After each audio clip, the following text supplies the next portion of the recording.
Clarita here, and I've got a new sponsor, DistroKid. If you want to release your music into the world, DistroKid's the easiest way to get your music into all the major streaming platforms, unlimited uploads, and keep 100% of your royalties. And because you're a Design Freaks listener, you get 30% off.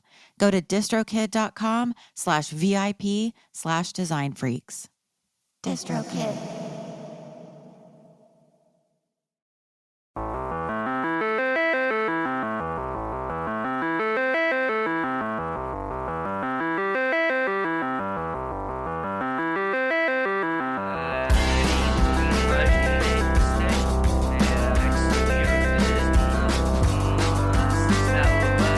Hello. Hi, everyone, and welcome to the Design Freaks podcast. Hi, welcome to the show. My name's Clarita. I am your host. I'm a graphic designer here in Seattle, Washington. I'm a big ol' nerd, and I like to talk about music industry, art, design, record packaging, all that stuff. I record myself talking about what I've learned, and then I publish it. This is my fourth mini episode. These are called Covers to Cover. It's where I just take one album cover and figure out the story behind it, behind the design, photography, whatever, art. And so it's like a mini-sode. Then I have my interview shows where I interview designers, art directors, etc. So this episode is all about Outkast's third album, Aquemini, and the artist behind the illustration on the cover, Gregory Hawkins. So real quick, Outkast is Andre 3000 and Big Boy, and Aquemini is a combination of each of their zodiac signs. And boy, this was the most I've ever read the word portmanteau in my life researching this. So you have Aquarius, Gemini, Aquemini, him and I. Yeah. So, and by the way, happy Gemini season for those who celebrate. Really quick before we get started, thanks for listening, everybody. And if you enjoy the show, please share it with other vinyl and design freaks. Leave a 5-star review, subscribe wherever you found me. And to see everything I'm talking about, going over to the YouTube channel. I'm under Design Freaks, obviously there, or the Ruinous Media playlist. You can find everything at designfreakspodcast.com. And I am at _Design Freaks podcast on Instagram. You can chime in the comments anywhere you want and let me know what you think. Be nice. Okay, so let's see. Oh, yeah. And on Instagram, I'm almost at 3,000 followers. So I don't know why people are so obsessed with and fixated on these round numbers, but it'd be nice to hit 3,000. Okay, let's get into Aquemini. So I always like to give credit where credit is due. So before we talk about Gregory Hawkins and Andre 3000, which is most of what this episode will be about, I wanted to list the credits that appear on Discogs because, as I always say on the show, it takes more than one or two people to put together a record cover unless you are a magical genius like Barney Bubbles. But for everyone else, it's usually a team effort. So art direction and design is by D.L. Warfield, who is a pretty big name in the Atlanta music scene. Art direction design assistant, Nigel Sawyer. The illustration is obviously Greg Hawkins. And photography by Tom Smuglia. Smugala. Sorry, Tom. Okay, I'm gonna go down the list and just tell you a little bit about each of these people before I get into Gregory's story. If you'd like to know more, if I touched on something and didn't get into it enough, or if you'd like to know more about any one of these things, I'm going to have my sources cited in the show notes. There will be links there that you can check out if you want to keep reading about this stuff. Let's go to photographer Tom Smuglia and work our way up to DL. What has Tom done? Well, and I have to admit, I didn't do a lot of research on Tom. As far as I can see, he's taken photos of Outkast, Toby Keith, and Jeff Foxworthy. Interesting company. Okay, and then D.L. Warfield's assistant Nigel, it looks like they work together quite a bit, so I'll just group them. D.L. Warfield is an art director and designer based in Atlanta, and he also art directed the A.T. Aliens album, the one right before this, and a bunch of other hip hop and R&B records. Tony Braxton, Usher, he art directed for Swizz Beatz. Under the name Atlanta's Finest, D.L. Warfield. He designed for Goody Mob, Pink, Isaac Hayes. And so he basically worked for the LaFace label and a few other labels. Oh, and TLC. So, and then I saw a lot of overlap with his assistant, Nigel Sawyer. Like they kind of worked together on a bunch of these.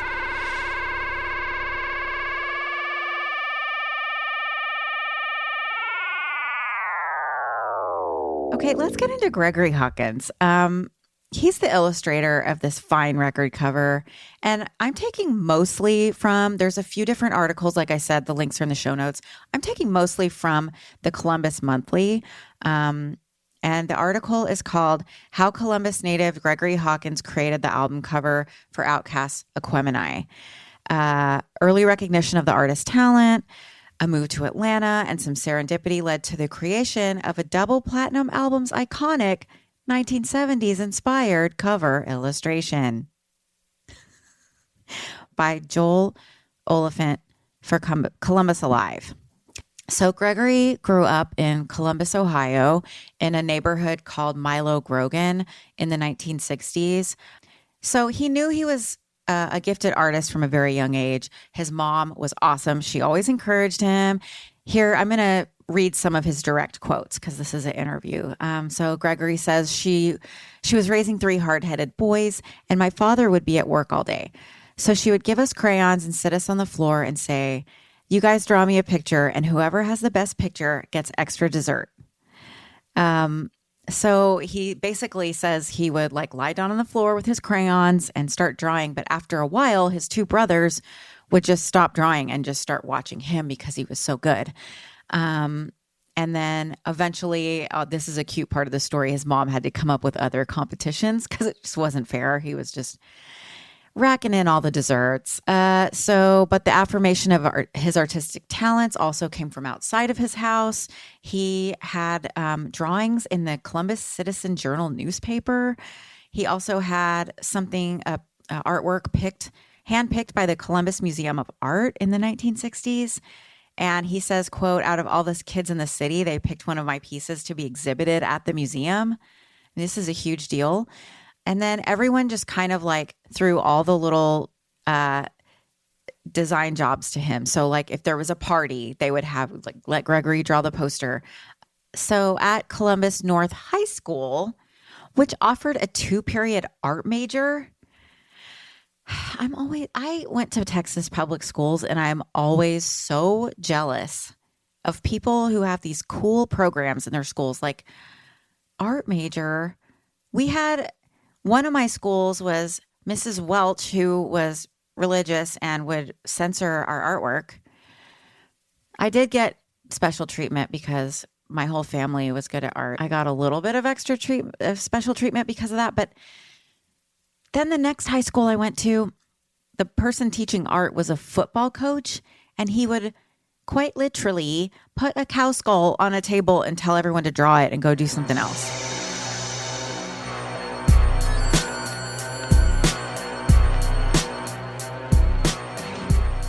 So he's in this cool art program in high school, and he starts, and I have a feeling, I mean, I don't want to assume, but when you're that age, you're kind of like trying to do whatever gets you the most attention from whoever you're attracted to. So like he starts to want to play basketball instead and like kind of leave art behind. And his mom was not having it. And it says she walked him into the principal's office and said, sign this boy up for art. I love her. Okay, so Hawkins got his first real job as an artist through his friend Maurice Alfred. So Maurice connected Hawkins with Pablo and Associates founder William Pablo Davis. And so he was like a local music promoter, producer, manager. He managed a band, Midnight Star, and a band called The Deal, which featured Babyface. So it's like an R&B group. And and L.A. Reid was in the band too, which will come into play. Anyway, he starts meeting celebrities and stars, and he said he was doing logos for all these people and t-shirt designs, and it was like really cool. And he was, getting all this work. And then he has this roommate. So he's still in Columbus, Ohio. He has this roommate called Robert Hodo, and Hodo, and he moved. So the roommate moves away to Atlanta in 1979 and marries a woman named Sharon Benjamin. Now, Sharon Benjamin's son, Andre, would visit Gregory Hawkins' apartment as a toddler, I guess before they moved to Atlanta. And Gregory says, I had a studio set up with my drawing board and easel, and Andre was fascinated with my artwork. 1983. Gregory packs up his art supplies and moves to Atlanta. By 1983, the old roommate, Robert Hodo, convinced Gregory to join him in Atlanta. He says everything was happening out of Atlanta then. So he said, okay. And he still lives there. He actually lives in Stone Mountain, Georgia, outside of Atlanta now, which sounds really pretty. He said when he got there was no problem getting work. People saw his craft, his work ethic, and he fit right in. He was doing a lot of t-shirt designs for bootleggers. I love a bootleg t-shirt. He did a lot of unlicensed stuff for vendors to sell at the Atlanta Braves games, Atlanta Hawks, and Falcons games. So he also painted murals and worked on designs for black hair care companies. Very cool. All while connecting. So he's still in connection with Pablo and Associates. He still has that going on. And then by the mid 90s, little Andre Benjamin, the kid that used to come hang out and watch him draw, he had grown up to form a rap group called Outkast. And with his friend Big Boy, and they were signed to LaFace Records, which is another portmanteau. L.A. Reid, Babyface, LaFace. Okay, so fast forward, 1998, the year I moved to Seattle from Austin. Andre's mom makes the phone call of destiny. Ring, ring. Hawkins got a call from Sharon Benjamin Hodo, and she called and said, Andre wants you to do his album cover for this album. They really feel like this is going to be a big one, Greg. And he was honored to accept the gig, but this article kind of mentions that he's not really a hip hop guy yet. He's kind of more into R&B and doesn't quite understand how big Outkast was. Now, Outkast was not like mainstream yet.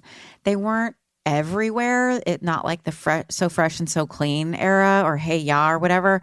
Like back in this time, if you were from the South and if you were into hip hop, or if you were into hip hop anywhere, you knew, because they made kind of a splash. It was something new and different. The Southern thing, Southern playlistic, Cadillac music, like everyone was freaking out. And it was, I'm from Texas, so it's not really the South. So we had the Ghetto Boys. This was new to us too. So yeah, he just didn't know how big Aquemini was going to get. And it went double platinum. Like it went platinum right away. It had Rosa Parks on it, and then double platinum like a few months later, I think. And yeah, now his cover is reaching a zillion people. All right, so let's get to the part where they're developing the cover. So Andre comes over to play the album for Gregory. Can you imagine getting to hear an Outkast record before anybody else? Oh my gosh. So he's like, okay, it's got a 70s vibe. And they had George Clinton on it. And so he's obviously knows who that is. He's a Parliament fan. So he knows it's going to be a big deal in a way. But he's also like, okay, let's go with the 70s vibe.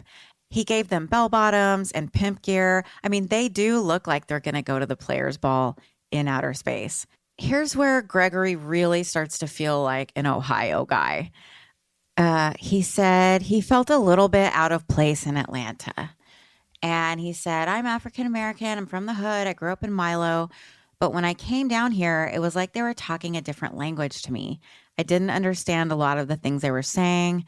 I had to get familiar with Southern crunk. He listened to the songs on Aquemini over and over and says that's a big thing if you're doing an album cover. Any artist who's going to do an album cover, the first thing you do is listen to the music. And let me tell you, it is not easy to design a cover that pleases the client, the musicians, the label, everybody's happy, and looks exactly how it sounds. I mean, it is way harder than you think. And if you can just get the overall vibe, sometimes that's cool too. But I think he really accomplished his goal here. Anyway, he worked entirely in colored pencil. And the illustration really started to come together. So he was playing off their personas. So Big Boy is the player, Andre's the poet. And then Big Boy is seated on a fancy pimp-like throne, Andre standing nearby, arms crossed, throwing side-eye. And since the album's title is a portmanteau of the two rappers' zodiac signs, Aquarius and Gemini, Hawkins drew the two women side by side. So basically, the women on the cover represent the zodiac signs. And I love this because I love tarot. I love tarot art. And this is giving me tarot, stylized tarot artwork. Especially if you look at the Aquarius woman, she's pouring a water dress over herself, and it just has the same vibe as the star from the Major Arcana. And then the water is going behind them, and it is covering the twins. Okay, so there's a giant medallion in the background. So first we have like cosmic outer space, some clouds. There's a giant medallion, the medallion with all the Egyptian hieroglyphs. It's also in the middle of it, there's, an Egyptian landscape. So it's kind of like the feeling that this is also some sort of a portal or a time machine or a wormhole to another dimension. Behind the medallion is the most perfect UFO. I mean, he did it great. I just love how it's underneath the ship perspective and it's kind of opened up and there's all the lights. And then the women, like I said, the woman on the left with her water dress, she's pouring out the water. And then it's also covering the twins. Then you have the Outkast logo, which is kind of protruding out. And in the photo where it shows Gregory working in his studio on this, you can see that they gave him some sort of a model or some sort of an outline to work with for the Outkast logo. And he took it and kind of tilted it so as to appear like coming at you in 3D space. There's a car with Aquemini, a personalized plate. And then, of course, on the throne is the extremely pimped out Big Boy. And the attention to detail on his silky shirt and his trousers is just phenomenal. And then you have Andre standing there and he's wearing jewelry, these crazy yellow and white trousers, the shirt, he has an ascot. And I don't know if he was dressing like Andre became a fashion icon. I kind of feel like maybe Gregory cast a little spell with this drawing and set Andre off on his fashion trajectory because he kind of ended up dressing like this. He might have already been, I don't know. But I just really love how this looks like. It's really a glimpse into the future.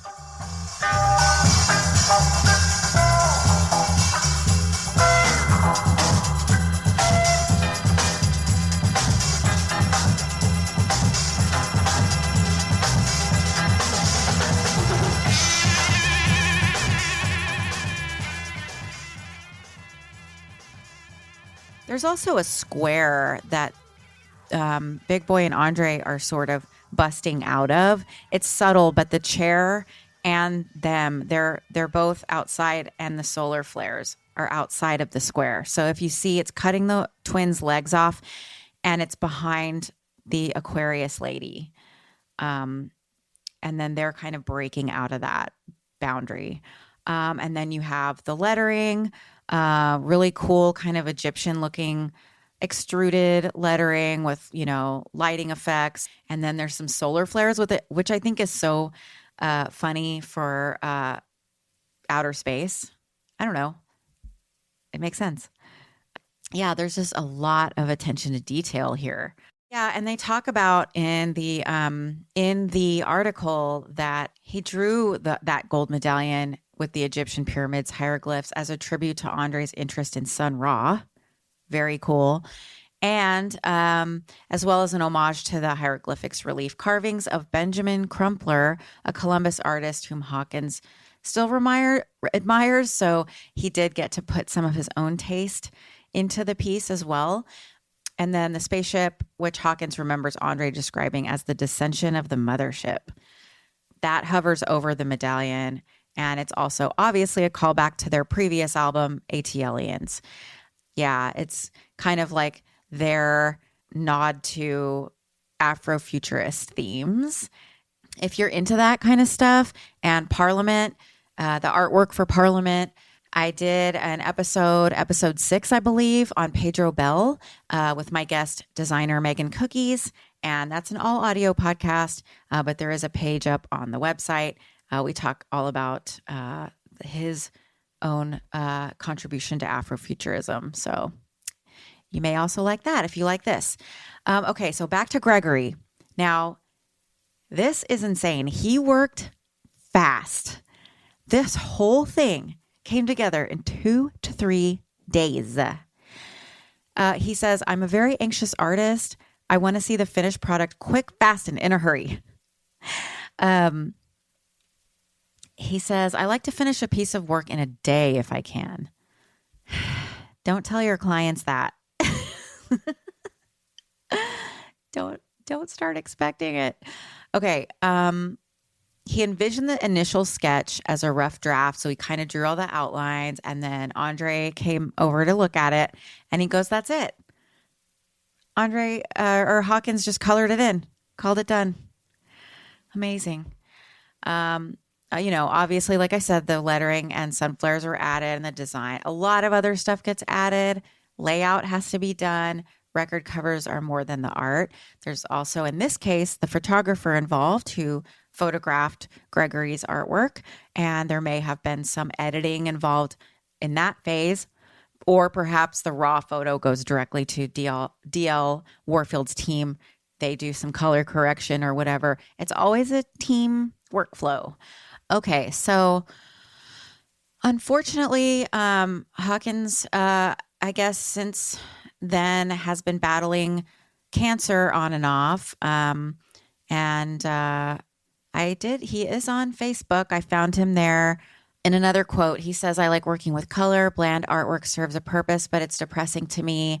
And I'm not a very depressing person.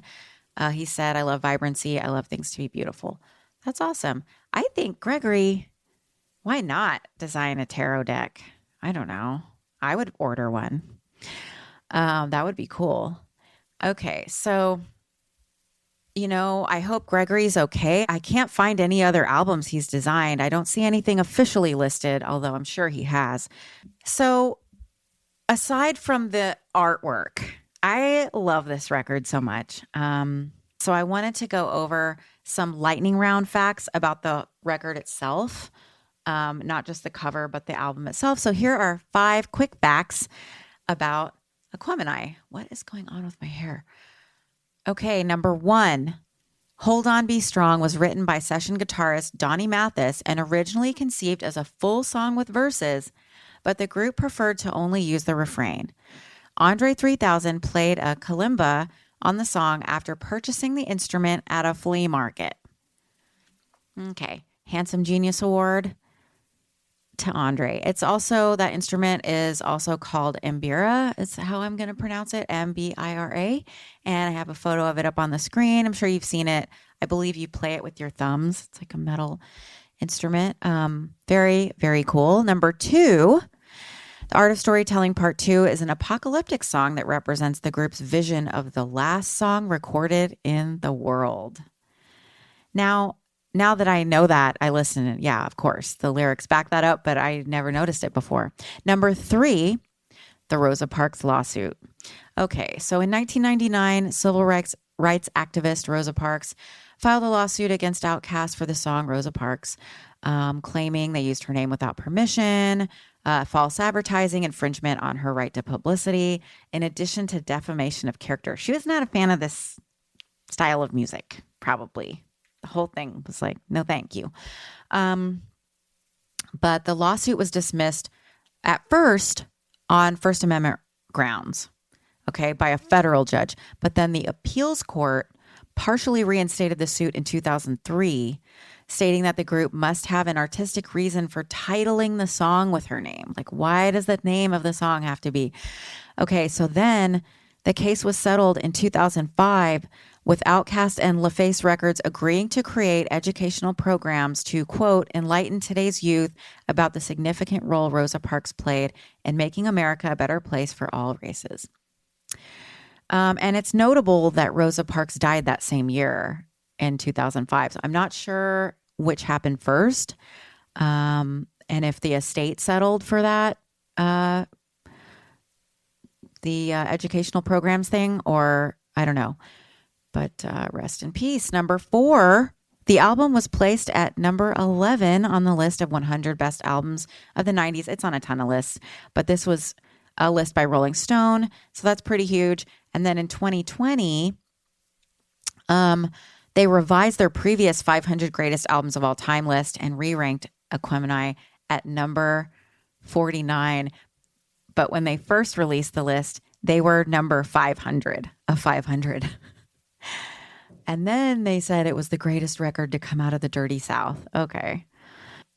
Number 5. Of all the cool samples on the record, and there are several, Spotty Dopalicious contains excerpts from Dancing with the Moonlit Night by Genesis, from one of my favorite of the early Genesis records, Selling England by the Pound. It's kind of like a proggy rock opera. You know, Peter Gabriel was the singer.